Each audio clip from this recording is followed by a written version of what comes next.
Namo Bhagavate Shri Ramanaya. In the 37th verse that we saw last week, Bhagwan Ramana Maharshi said, the only siddhi, accomplishment or achievement or perfection is the realization of the self-existent reality as our own self, and then getting abidance in that knowledge.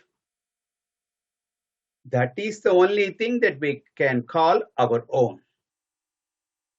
Anything else that we experience as different from us, any such thing is only an appearance. If something is an appearance, it will also disappear. That which appears and disappears cannot be our own true nature. Our swarupa, it cannot be. And if we get attached to anything that is that way, comes and goes, appears, disappears, and sorrow alone will be the result. So even accomplishments in any field, any yoga siddhis or any other type of siddhis, they are all what he called as swapna upamanaha. They are just comparable to just a dream. In the dream, you may win the jackpot, $300 million you won. Where the dream, when you wake up, not a penny. Whole dream disappears. So a person who is awakened to that reality as his own self, will he go back to Maya? No. Now the question is, what about Vedanta Vichara? That inquiry as an accomplishment.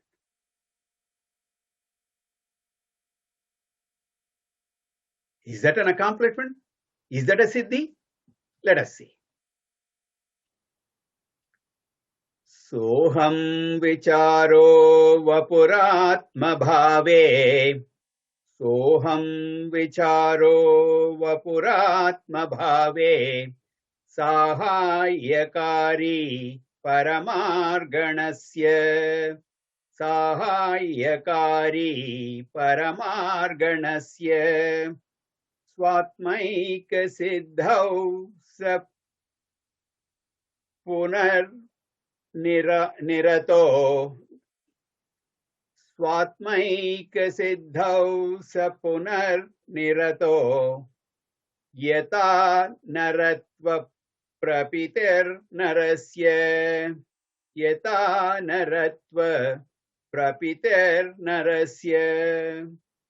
Once again, Ramana Maharshi gives us a warning, gives the Vedantic student a warning.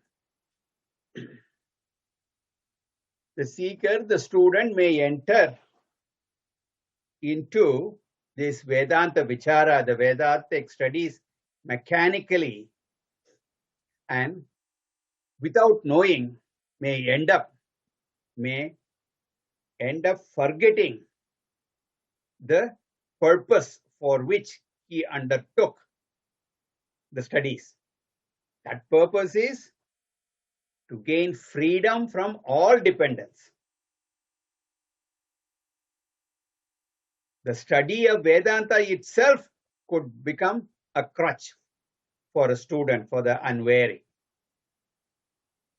Study will become a bondage. When that happens,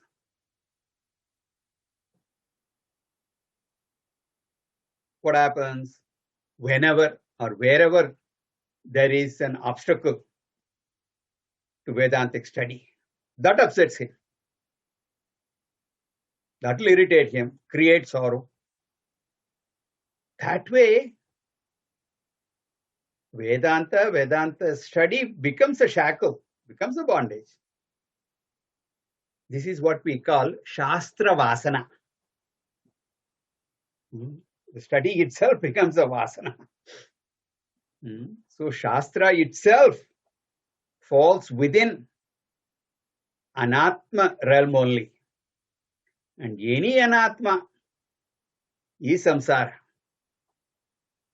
So Shastra Vasana also you need to be careful. That also will keep you in samsara. You have to be extremely careful. That way you should not conclude that you should not take up the study. That's not what I'm saying. You should take it up, benefit from the study, be devoted to the Shastra, be devoted to the Guru and to the Lord, but then drop everything. They are all wonderful means, but they are just the means. Do not treat them as the end. That is the point. So let us look at the verse. Soham vicāre sāhāyyakārī. In the initial stages, the Mahavakya vichara, Atma vichara, very relevant, very much valid, very purposeful, and absolutely necessary, no question about it. Soham means that Paramatma is Jivatma, that I am. In short, Jivatma Paramatma Aikyam. That oneness, that identity, that is called Soham. So Vedanta Vichara is Sāhāyyakārī, very useful, highly useful, great help, great sadhana, no question about it. The Vedanta Vakya, the Mahavakyas, is the Praman. Mahavakya is the Praman.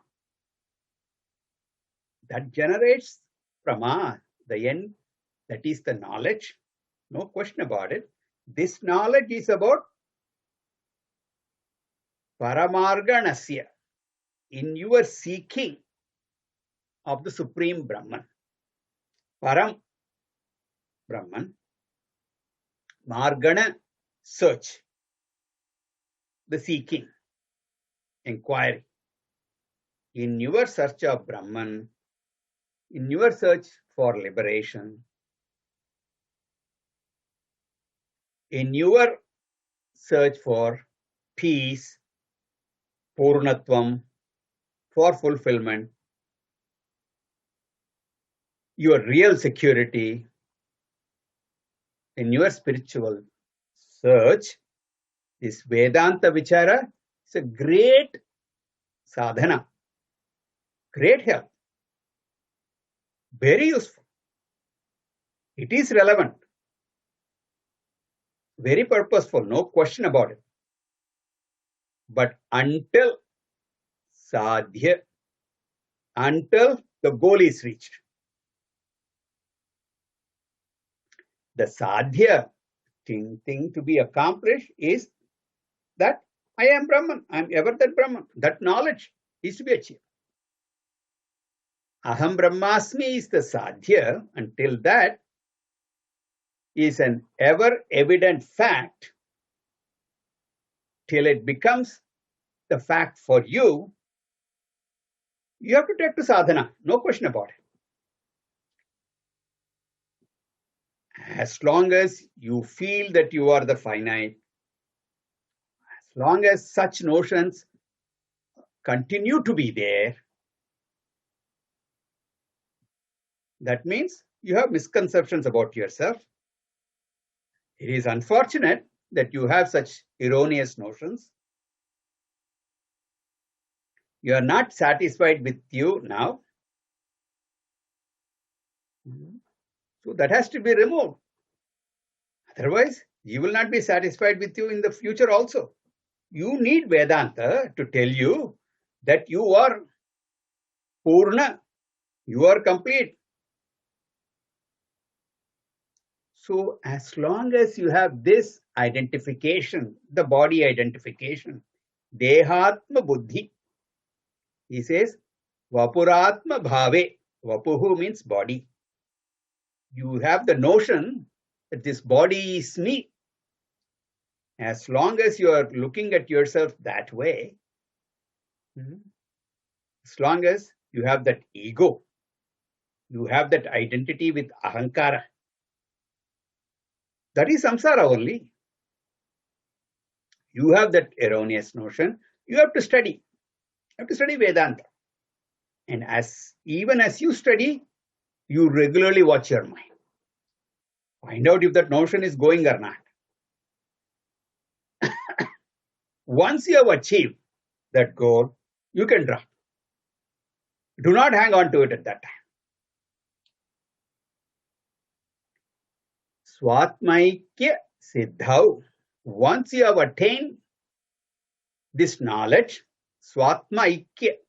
Swa means jivatma, atma means paramatma, the oneness of the individual with the total, that aikyam siddhau. Once you have achieved that, once you have discovered that, saha, that meaning, saha, that indicates the Vedanta vichara, nirartha, it's no longer relevant. Vedanta is relevant till that time. After you have achieved, it's no longer required. That means Vedanta vichara attachment also you should drop. You can choose to study Vedanta. It can become a non-binding desire. You can enjoy reading Upanishads, enjoy discussions, enjoy attending classes, but that should not bind you. That is the difference. The difference between a non-binding desire and a binding desire is, if you are able to study, fine. If not, that is also fine. Growing old, your vision goes down, hearing goes down. Then you cannot read Upanishads, you cannot listen to Vedantic talks. But let that not upset you. Accept it gracefully. You gain the knowledge. So it is like yathā naratvapramitirnarasya. A person need not repeatedly think or do a japa that I am a man, I am a human being, naraha. Those are all facts for me. Because any one of us, if you are a man, do you have to do japa? Constantly, I am a man, I am a man. If you are a woman, do you have to keep saying, I am a woman, I am a woman? Those facts are not meant for japa. Similarly, I have studied Vedanta. I have understood, I am established in the truth that I am a Brahman is a fact for me. I don't have to do Mahavakya japa. I don't need to do Mahavakya meditation anymore. Mahavakya, Vedanta Vichara, it's not a japa mantra. Now it's a fact for me. After that kind of understanding, neither do I require an inquiry, nor do I need any of this japa meditation. It's not a routine that you should follow anymore. These points are subtle. Okay. In that, don't give it up now. Make sure you have reached the destination. That is important. That pole vault example that Gurudev gives. Okay. You have to drop that pole vault as you cross the bar, but before that, don't drop it. Know when to hold, when to fold. Very important. So he says, continuing, verse number 39. Dvaitaṁ vicāre paramārthabodhe dvaitaṁ vicāre paramārthabodhe tvadvaitamityeṣa na sādhuvādaḥ dvaitamityeṣa na sādhuvādaḥ gaveṣaṇāt prāg daśame vinaṣṭe gaveṣaṇāt prāg daśame vinaṣṭe paścācca labdhe daśamatvamekam paścācca labdhe daśamatvamekam. Another important verse. Ramana Maharshi says, moksha is not an external event that takes place at the anatma level. So, do not look for any transformation on the outside. There is no changes at the physical level or any level.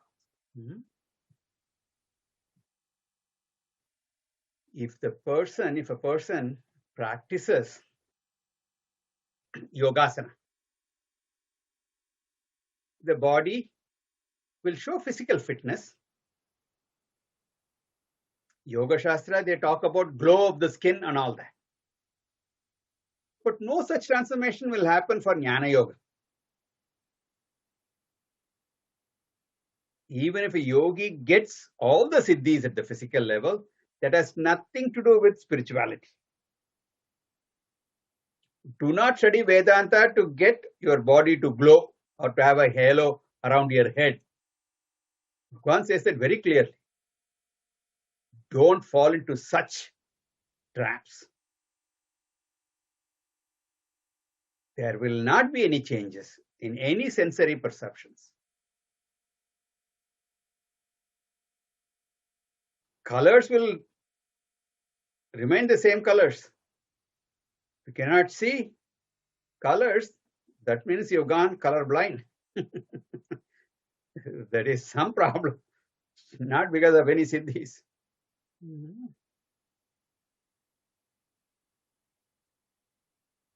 Your oneness of vision through this knowledge will not translate your eye seeing everything as one. You will see an elephant as an elephant, a cow as a cow, a brahmana as a brahmana. All that will be there. You've seen that verse in 5th chapter of Bhagavad Gita. But still you will see the oneness among the many. Multiplicity you will experience, but the oneness you will have through vision. Okay? The experiences will not change. The change takes place only in your understanding. In the way you understand God, in the way you understand this world, in the way you understand yourself, all those understanding, that will change. This is the essence of this verse. So Bhagavan talks about the nature of Advaita, because a clear understanding of the nature of Advaitam is required for clear understanding of Atmajnana. For clear understanding of Mukti, liberation. Clear understanding of Bandha, bondage. All these things will become clear. There will be clarity only if the nature of Advaitam is understood properly. Advaitam is not something which is produced sometime later on in the future. It's not an event that happens in time due to some reason. No. It is also not a state of experience, no. It is not a mystic experience, mystic state. We already talked about it in one of the earlier verses. There is no mysticism involved. No such thing. The reason is all these are bound by time. A future event, when you say future, necessarily is bound by time. It will start at a certain time and then it will end also. Any state of experience, okay, bound by time. Whether it is an ordinary state or a mystic state, it is bound by time. Experience, same thing. Therefore, we should be very clear. None of this. The corollary from all this is that advaitam that obtains in sushupti, deep sleep. When you are sleeping, there is this advaitam. Or in samadhi, samadhi state, or in pralaya also. Everything has gone to laya. None of them is advaitam. It's a misnomer because a temporary advaitam is not advaitam. All these states are in time. Deep sleep, the deep sleep state starts at a time. Go to bed, you go to sleep for whatever, 6, 7, 8 hours. After that, you wake up. At that time, nothing is there, just you alone are there, but that you cannot call it advaitam. Because when you wake up, back to dvaitam. So all those temporary advaitam state is only potentially dvaitam. It is unmanifest dvaitam. Advaitam in deep sleep becomes dvaitam subsequently in the waking state. So also samadhi. Samadhi advaitam gets knocked away when someone comes back. Then what is advaitam? Advaitam is a fact that obtains all the time. It's not an event, not a state, not an experience. It's a fact. It should be established in that fact. Advaitam is an eternally obtaining fact. Knowledge we do not call an experience. Knowledge and experience are different.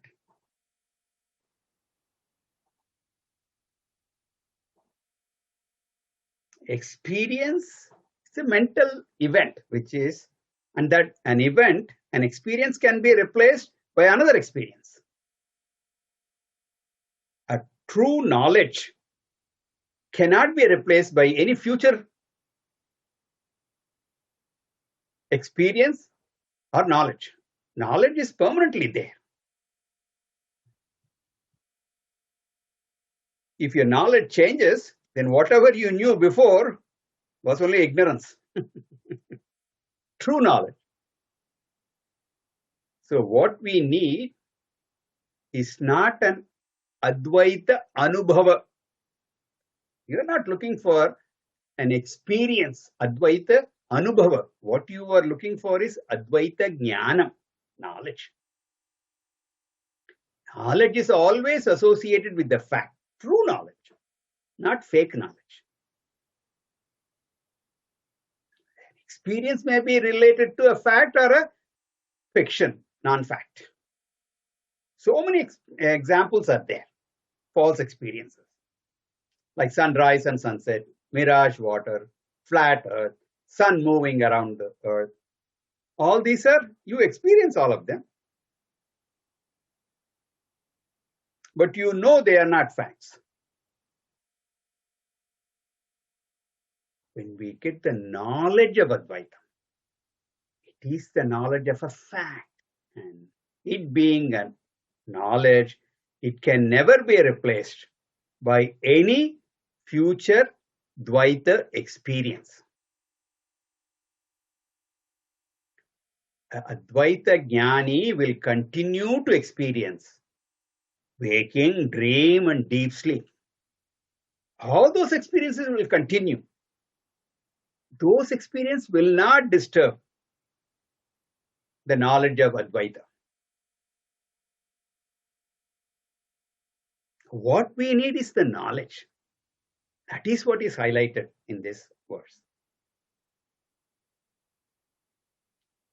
Bhagavan extends this to the fact, Aham Brahmasmi also.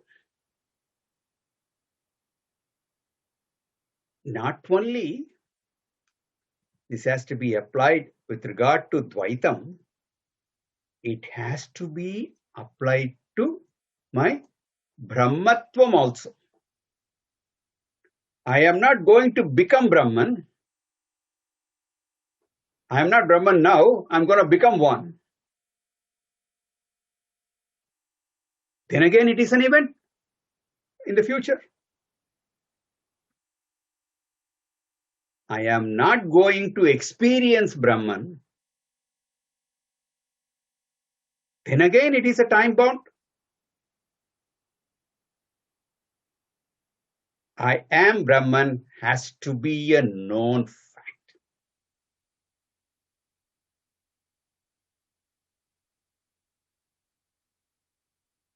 That knowledge will not be displaced by any experience that I go through. I am Brahman in spite of all my experiences. So, let us look at the verse. It says, Na sādhuvādaḥ. The following notion is a wrong notion. The following idea is a wrong idea. What is that idea? Dvaitaṁ vicāre. At the time of inquiry, at the time of sadhana, there is dvaitaṁ or bondage, and paramārthabodhe. At the time of knowledge of the reality, there will be advaita. This kind of a notion. We talk in terms of that. That is what we say. Right now, I have dvaitaṁ. While I am inquiring and all that implies that I am looking for Advaitam as a future event. Advaitam and moksha are synonymous. The idea of moksha as a future event. I am bound now. I will become free later. Biggest misconception. That is the ajnana. Looking for moksha as a future event. Someone might say, I have studied Vedanta thoroughly. I do have the knowledge. But can you guarantee moksha? That means you have not got it yet. What? Knowledge. So he says, such a vada is na sadhu. Not correct at all. So here, an example is given. Most of you have seen this example. Anybody who has not, I'll go through that. This is the example of the 10th man, story of the 10th man. Famous story, most of you know already. For those who don't, I'll briefly tell the story. There were 10 boys. They went for a picnic. They were studying in a Gurukula. And so they wanted to go out. So the Guru gave them the permission. And wherever they wanted to go, they had to cross a river and then go to the other side for the picnic spot. So he cautioned them, be careful, make sure that you don't get lost. Count yourself, make sure all the 10 of you are there, don't lose anybody. So he gave those kind of instruction. And so all the boys went on their merry ways. And of course, they came across that river, they crossed the river, And the leader said, let me count now. I want to make sure. When he counted 1, 2, 3,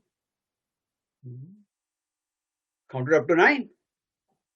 There are only 9 boys. What happened to the 10th? So he asked his assistant, you count now. Again, he went through 1, 2, 3 up to 9. He stopped at 9. Everyone took turns and everyone should come up with only 9. They were all worried.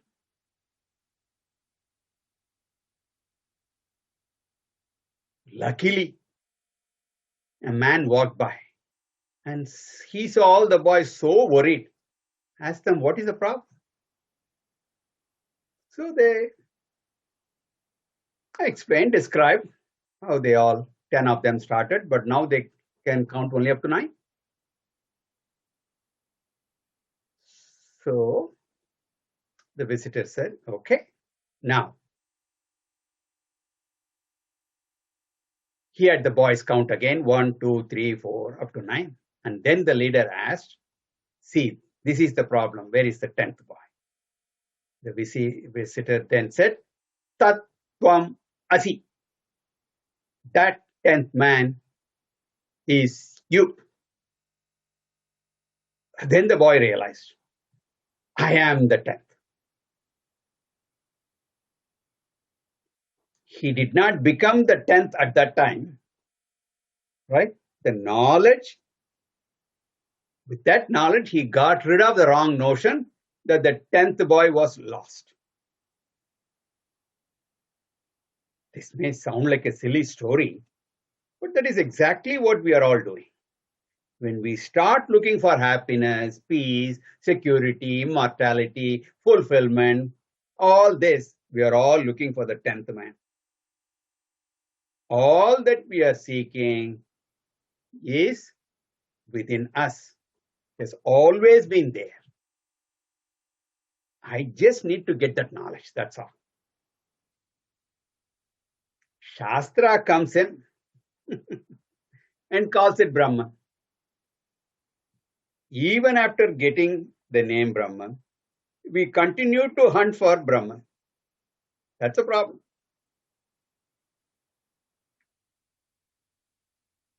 We think that Brahman is an object we have to come across, or I have to transform myself into that Brahman. Nothing like that. Brahman you were, Brahman you are, Brahman you ever will be. It is an intellectual awakening. Something to be known, that's all. As simple as that. When it is gained in terms of knowledge, no experience later can displace that knowledge. In future, whatever experience that prarabdha brings, that will not displace this knowledge, I am Brahman.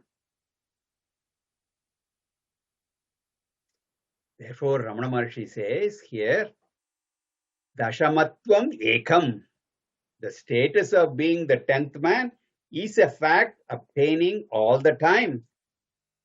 Daśame vinaṣṭe, even when the 10th man was thought to be lost. Gaveṣaṇāt prāg, before the inquiry, when you thought 10th man was lost, at the time of inquiry also,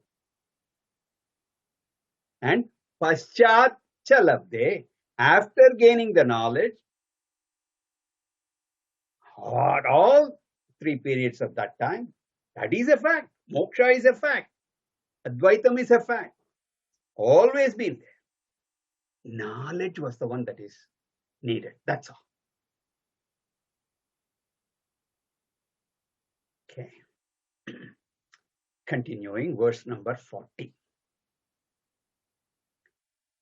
Karomi karmeti naro vijānan. Karomi karmeti naro vijānan.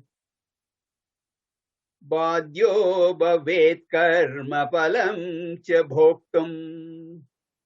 Bādhyo bhavet karma palam cha bhoktum. Vicāra dūta hriti kartruta chet. Vicāra dūta hriti kartruta chet. Karmatrayam nashyati saiva muktihi. Karmatrayam nashyati saiva muktihi. Almost the same idea. Previously, it was stated to the world of dvaitaṁ. But now it is presented as a jiva drishti, from the standpoint of the individual. Before dvaitaṁ, you there, world is there, Ishvara is there, like that. Now, it is from the perspective of the jiva. Bhagavan says, moksha, again, is not an event in time. It is dropping the notion that I am bound. It's a cognitive change. When I use the word aham, I, there are two parts in I. One is the Chaitanya part, called Atma. And the second part is the Ahankara part. We are all mixed up. We are a mixture of Atma and Anatma. The Atma part, the Chaitanya part. And then this Ahankara. The Ahankara consists of the body, mind, intellect complex and all that. Along with Chaitanya Pratibimba, reflected consciousness, and with the borrowed consciousness, we go about.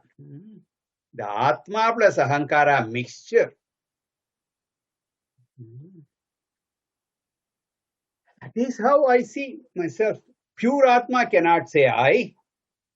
Pure Ahankara cannot say I. The very existence of Ahankara is because of Atma. Pure Atma cannot transact. Pure Ahankara cannot exist. So all transactions, even the statement I am, is made by the mixture of Atma and Ahankara. Of this inseparable mixture, the Atma part is Satyam. The Ahankara part is Mithya, unreal. The doership, Kartritvam, the property belonging to the unreal Ahankara. Doership does not belong to Atma. This mixture I is doing all the transactions. Mixture I is ignorant also. The mixture I alone becomes wise later on. All things happen for the mixture only. Adulteration has taken place. Mishratva. At the time of ignorance, I do not know the Atma part of me. My higher Atma nature is not known to me. Therefore, I take myself to be the Ahankara. Even when I am mistaken, I do have the higher nature. But that higher nature is ignored because I do not know. So I take myself to be the lower Ahankara. I take that to be myself. Reality is not known, the unreal becomes real for me. When the waking world is not known, the dreamer takes the dream world to be real. The unreal dream world appears as the reality when the real waking world is covered.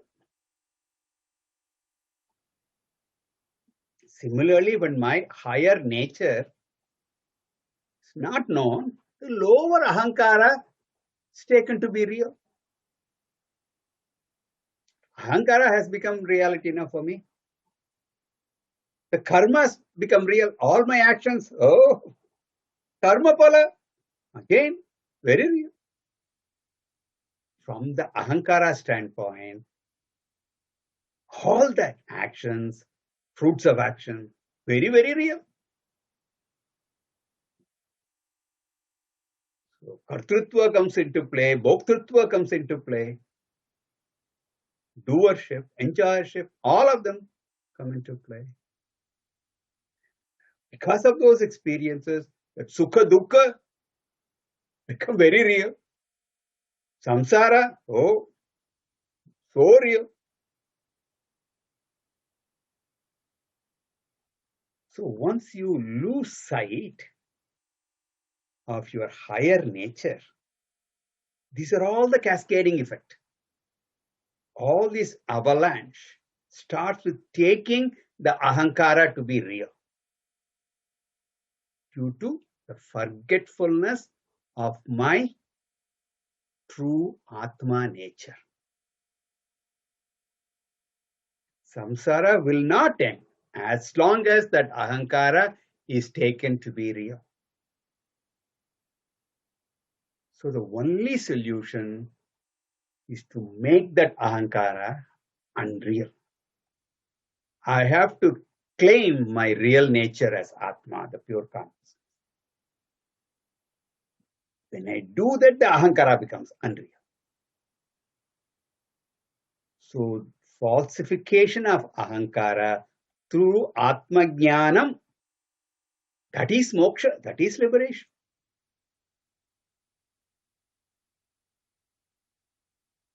Let's look at the words. Naraha vijānan.